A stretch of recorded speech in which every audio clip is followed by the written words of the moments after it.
Salam. Bapak Ibu jemaat yang Tuhan Yesus kasihi, bersyukur kita jumpa kembali melalui renungan harian GKPO Halim Perdana Kusuma.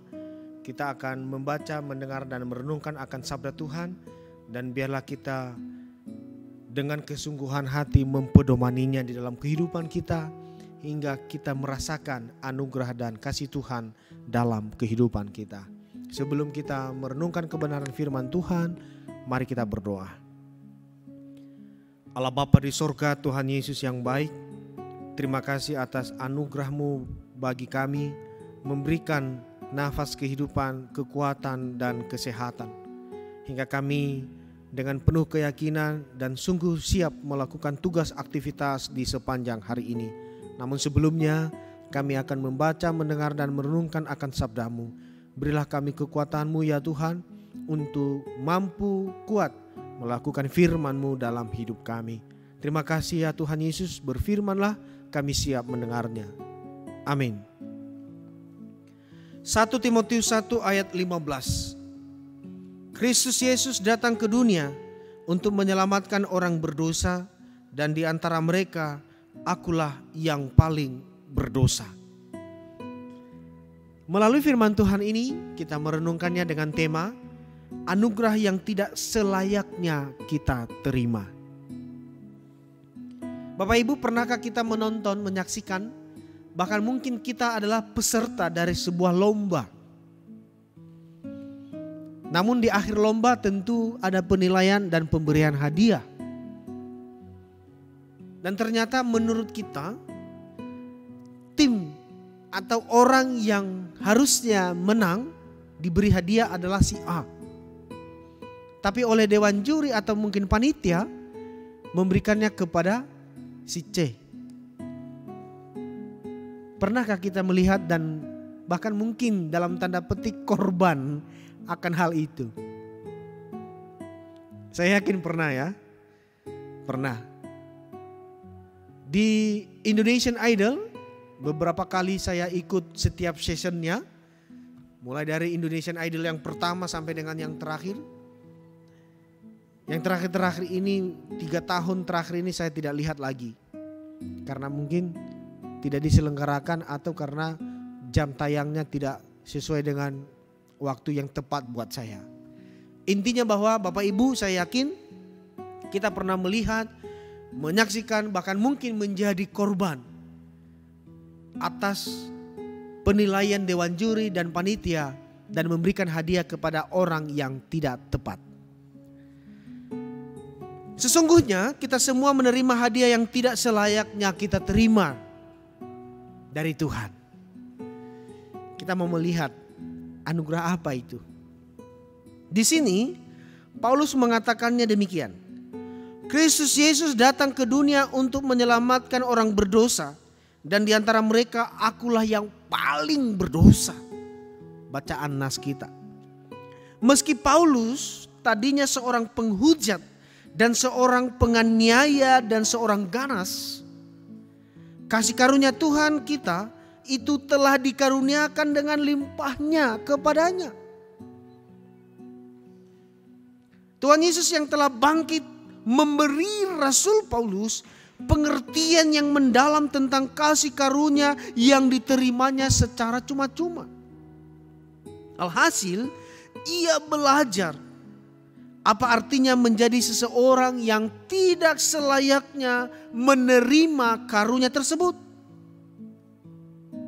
Pada gilirannya ia pun menjadi alat yang luar biasa di tangan Allah untuk mengabarkan kasih Allah kepada banyak orang dan menceritakan apa yang telah Allah perbuat dalam hidupnya.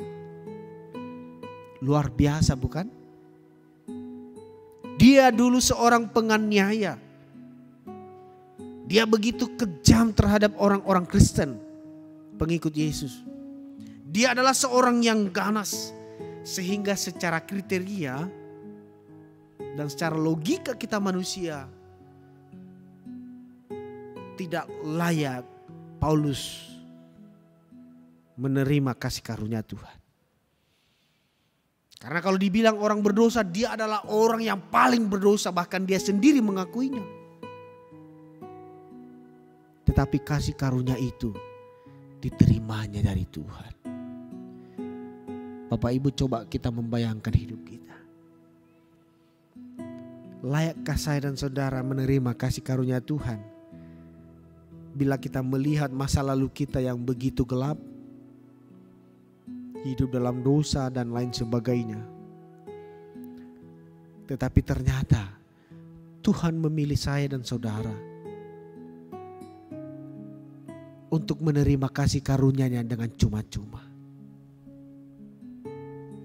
Saudara, hanya melalui kasih karunia Allah kita menerima kasih sebagai ganti hukuman. Dan belas kasihan sebagai ganti penghakiman. Hari ini marilah kita rayakan kasih karunia Allah yang tidak selayaknya kita terima. Dan selalu mengupayakan cara untuk menunjukkan kasih karunia tersebut kepada sesama. Sebentar lagi kita akan memperingati karya pengorbanan Yesus. Demi kita menerima akan kasih karunia-Nya. Demi menyelamatkan kita. Demi menebus dosa kita. Kita yang harusnya digantung di atas kayu salib. Kita harusnya yang mati di sana. Digantung di sana. Tapi Dia menggantikan saya dan saudara. Hingga kita menerima kasih karunia-Nya dengan cuma-cuma. Kitanya harusnya dihukum. 7 April mendatang kita akan memperingati dalam ibadah Jumat Agung. Begitu agung karya Allah melalui Yesus Kristus yang mati di atas kayu salib. Demi kita menerima kasih karunia dengan cuma-cuma. Oleh karena itu saudara, mari biarlah kita merawat kasih anugerah Tuhan itu dengan baik. Mari kita mengabdikan diri kita untuk melayani kehendak-Nya. Apapun profesi, apapun latar belakang kita, mari dengan segala daya yang ada pada kita, kita ikuti tuntunan Tuhan. Kita mengabdikan diri untuk melayani kehendak-Nya. Saya percaya Tuhan akan memampukan kita untuk melakukannya. Tuhan memberkati, kita berdoa. Terima kasih Tuhan atas anugerah-Mu bagi kami yang tidak selayaknya kami terima. Namun Engkau memilih kami Tuhan untuk menerima kasih karunia-Mu. Pada Jumat 7 April mendatang kami akan memperingati akan karya pengorbanan-Mu. Hingga kami menerima anugerah-Mu dengan cuma-cuma. Menebus kami, menyelamatkan kami, menghapuskan segala dosa kejahatan kami.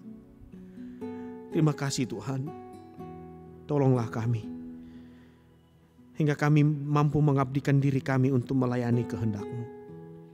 Dan kami sungguh sadar Tuhan, kami terbatas, kami lemah, bahkan kami